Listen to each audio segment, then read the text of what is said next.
ஜுபைர் அகமது என்ற ஒரு சமூக விரோதி, எங்களில் ஒருவராக பணியாற்றி வந்த நிசார் அகமது என்பவரை அவர் பயன்படுத்தி கொண்டு பள்ளி வாயில்களிலும் மர்சாக்களிலும் பணியாற்றக்கூடிய அறிஞர் பெருமக்களிடம் ஆலிம்களிடம் வியாபாரம் செய்து லாபம் தருவதாக பணத்தை பெற்றுக்கொண்டு சுமார் 3 ஆண்டுகளுக்கு மேலாக ஓரிரு மாதங்கள் மட்டும் லாபம் தந்துவிட்டு பெரும் மோசடி செய்து விட்டார்கள்.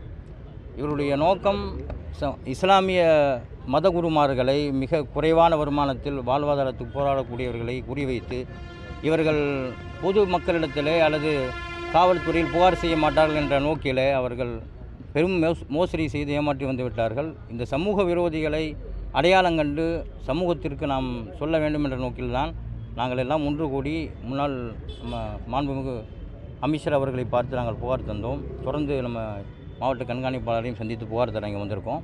சமூகம் இது போன்ற சமூக விரோதிகளை அடையாளம் கண்டு எந்த கட்சிகளிலும் இவரை சேர்க்கக்கூடாது மட்டுமல்லாமல் இவர்களை சமூகம் ஒதுக்க வேண்டும், இவர்களை கைது செய்து பாதிக்கப்பட்டவர்களுடைய அந்த தொகைகளை மீட்டு தர வேண்டும் என்று நாங்கள் கோரிக்கை விடுக்க வந்திருக்கிறோம். இதுக்கு அனைத்து வகையிலும் எங்கள் இஸ்லாமிய கட்சிகள் மட்டுமல்ல, எல்லா கட்சிகளும் எங்களுக்கு ஒத்துழைப்பாக இருந்திருக்கிறார்கள். அவர்களுக்கும் இந்த நேரத்தில் நாங்கள் நன்றி தெரிவித்துக் கொள்கிறோம். மற்றும் இங்கே எங்களுடைய கோரிக்கைகளை சமூக மக்களிடத்தில் எடுத்துச் செல்லுமாறு அன்புடன் நாங்கள் மண்டல ஜமாத் 2.25 கோடி ஏறக்கூடிய சுமார் 50க்கும் மேற்பட்ட உலமாக்களிடத்தில் அவர்கள் மோசடி செய்திருக்கிறாங்க. இல்லை நாங்கள் வந்து இல்லை 3 மாதமாக புகார் தராமல் இல்லை, நாங்கள் புகார் தந்து கொண்டு தான் இருந்தோம். ஆனால் அதுக்கான சரியான சந்தர்ப்பம் இப்போ தான் அமைஞ்சிருக்கு. தொடர்ந்து கடந்த 3 மாதம் 4 மாதமாக உங்கள் மேலே தொடர்ந்து குற்றச்சாட்டு சொல்லிட்டே வராரு. இப்பொழுது நாங்கள்